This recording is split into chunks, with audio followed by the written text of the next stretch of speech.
I learned English by myself. I started with what I had. When I decided that I wanted to learn English, I started with what I had. I used to use some apps, and those apps were great because it was keeping me motivated to learn.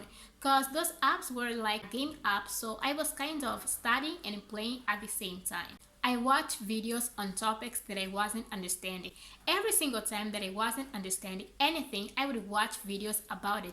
I would be like, what does do and does mean? How to use, how many, how much, and a lot of. I watch content made for English learners. So I started to watch content made for English learners, totally in English with English subtitles, and I was like, what is this? I'm not understanding anything because it was totally in English.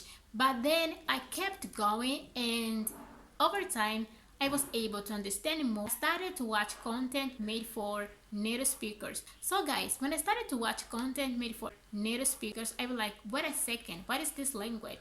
I'm not understanding anything. It's nothing like what I was used to, but I really wanted to learn this language, so I was so consistent and I put it into work.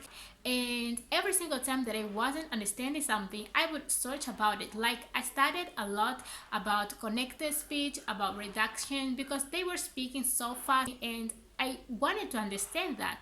And to understand that, I started to study about connected speech reduction to be able to understand native speakers, and over time I was able to understand it. I recorded myself a lot. I used to record myself a lot speaking. I even made a challenge where I was recording myself every single day during a month. I would sit down and I would record myself.